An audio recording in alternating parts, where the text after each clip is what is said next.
More showers and downpours are in the forecast for your Thursday. It is May 1st. I'm 13 News meteorologist Matt Standridge, and we continue to be unsettled. We can't actually kick this system out of here until we get maybe to Monday. It's a slow mover. It's got scattered showers and thunderstorms with it. However, it doesn't rain the entire time. Wouldn't it meteorologically really be possible? We've got some scattered pop-ups and showers and downpours on and off throughout your Thursday, and we'll continue the chances in the weekend. Now, for Thursday, we had a warm front went past right over us late last night, and so now we've got warmer, more humid air.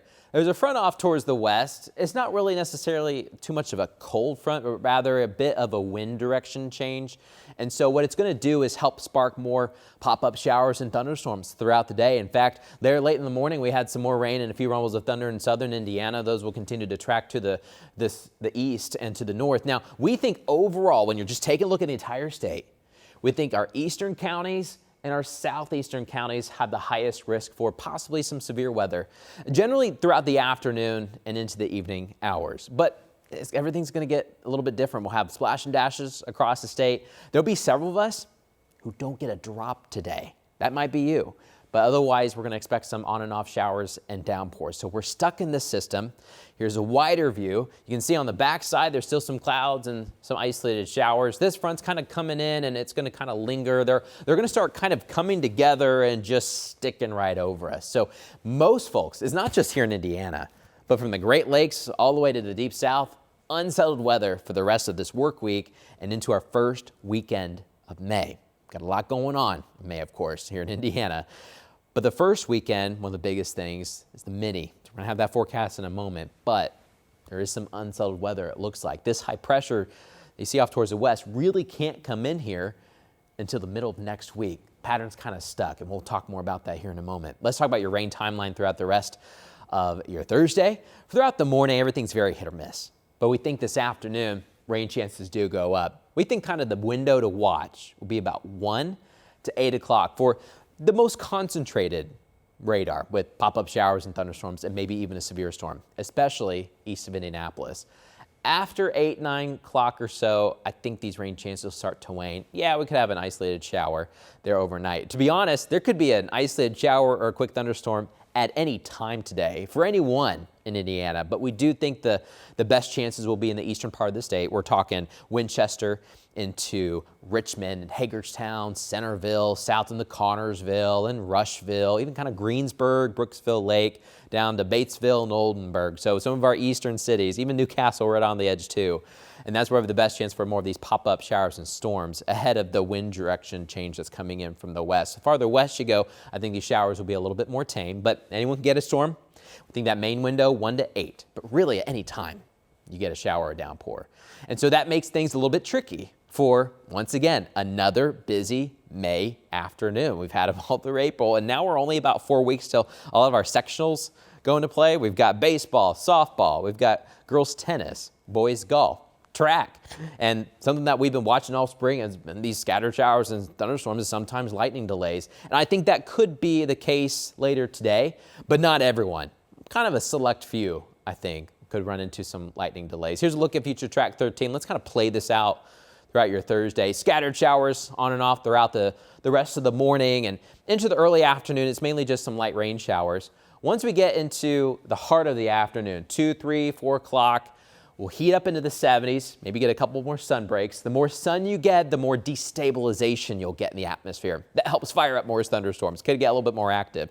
If the clouds hold a little bit thicker, we may not see as many blossom. We'll have to see. But kind of like you see in Future Track 13, there may be a tendency for eastern and southeastern Indiana. Look at some of these clusters. Now, don't memorize exact placement of this cluster at this exact time at 3, but rather the farther east you go, maybe the higher severe risk you could possibly have. We do have a level 2 severe risk for parts of eastern Indiana and a level 1 risk that goes right into Indianapolis, but then western Indiana, we don't have a risk. But scattered showers and thunderstorms will be possible as we're wrapping up 8, 9 o'clock. And then overnight tonight, there could still be a few scattered showers with maybe more clusters of rain coming in throughout your Friday. Notice how it's not raining the whole time, but just every once in a while, a new batch of showers and maybe a few thunderstorms will try to come into your neighborhood. So we've got rain chances not just today, but into the weekend as well. I think throughout your Friday, we'll have a few more dry breaks, so we lowered that chance, about a 50% chance. Hit or miss showers. We could get around in the morning, maybe another one in the afternoon, late afternoon. Then we get to the weekend. The weekend gets kind of tricky because I'll show you here in a moment what we're talking about. But we think for Saturday and Sunday, we'll have some of these heat showers that develop. Not that it's going to be that hot on the weekend. We may be stuck in the low 60s for highs. But we could get some of these scattered showers and clouds try to form, especially in the afternoon and evenings on both days.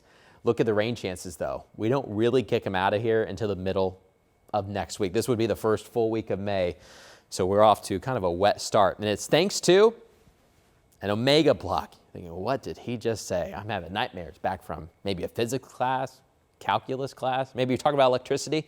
You know, we've got the omega symbol. Can mean a couple different things. We actually use it in meteorology as well when we're kind of looking at spin and ups and down drafts and all that kind of stuff. But you may have also heard it, you know, from a religious standpoint. We've got the alpha and the omega when it comes into Christianity. But this is the symbol, omega. Maybe you think out towards a sorority or fraternity, but it is omega. The reason why we even say omega is just simply, this is kind of silly, just the jet stream looks like the omega symbol. That's it. And look what it looks like. Notice how the jet stream kind of starts low and then it gets high and then goes down low again. You got this wave, almost like a W pattern, just a little bit. We call this an omega block, and we call it a block because once you get a setup like this, it is hard to budge the upper level pattern. This is your jet stream. It's what carries showers and thunderstorms a lot of times, and it's constantly moving. But we think through the weekend and into parts of next week, at least the first half of the week, this is what the jet stream is going to look like, and it can't move very much. When you get high pressure in the middle and low pressure on both sides, nothing can kind of really move. It gets stuck. And then when your weather forecast comes in, you got to think, okay, what part of the omega block am I in? Well, if you're in these dips, like we have towards the Great Lakes and the western U.S., you're stuck in a showery pattern. Extra clouds throughout the day, pop-up showers, even a few thunderstorms, but most times they're probably in the afternoon and evening once you've been able to heat up just a little bit. And normally the rain chances die down a little bit there in the overnight hours. Not completely, but they'll do lower just a little bit. And then in the middle of the country, not much going on, high pressure. This is what's called an omega block, and that's what we're expecting through this first weekend of May. So when it comes to the mini, we think overall, probably going to be cloudy, mostly cloudy. It's going to be a cool start. You know, it depends on how cool we can get in the morning. I wouldn't be surprised if we had a couple upper 40s, but generally near 50 degrees or so. That's where we'll be downtown Indianapolis for your Saturday morning. The runners may actually love this weather. If you're out there cheering your runner on, you may want to bundle up a little bit. It's going to feel cool, especially compared to the warmer, more humid air that we've had so far the past, couple weeks or so. But there could be a few isolated showers. We think the best chance of rain will be more towards the afternoon and evening, but we can't quite rule out just yet. We're still a little bit of ways out, and we're going to be working on this forecast. Sean and Angela are going to have updates throughout the day today. Chuck and I will have more updates tomorrow, talking about what we're thinking for this Saturday. A big deal. Doesn't look too stormy, though. Maybe it's just a couple raindrops, so we'll keep a very close eye for the mini. It's coming Saturday, first week of May. We have made it to May. It's super exciting. But the weather is going to be kind of on and off. We'll have showers literally on and off throughout the day on Saturday and Sunday with kind of concentrations in the afternoons both days. Will be a little bit cooler just because of the extra clouds. So in this type of pattern, you cool the upper levels, and that helps create more clouds. And if the clouds get thick enough, then you can get some showers. So it's not all the time that you're getting showers. Sometimes you just get the cloud, and it's not thick enough to really produce the rain. So that's kind of what we're talking about through the weekend, a little bit cooler weather and not a big swing throughout the day. We may be starting in the low 50s and barely get to 60, so you're not going to notice a huge difference throughout the day. But once we can wrap up some scattered showers and storms today, maybe a few more showers and a rumble of thunder for Friday, we start kind of mellowing things out. Yeah, we got some on and off rain chances, but they don't look that intense for us. As we get to next week, the first full week of May, once we can clear out the skies, we're going to really warm up. We've got some of our highest sun angles. I think it's now about 71 for a degree above the horizon. We top out at 74 degrees. It's pretty high. 71 degrees in the month or the early start of May. And so that sun is intense. It is bright. The UV index is actually higher than you think. We have the same sun as we would have there towards late July, So we're going to get warm once we get the sun back out. But in the meantime, extra clouds. Watch out for some unsettled weather. Doesn't mean every single day on the 7-day you will get rain, but the chance is there. across the state. We'll continue to have updates as we push towards the mini marathon and we head into the first weekend of May. Make sure you keep it here, keep it local. As always, we'll keep you advised.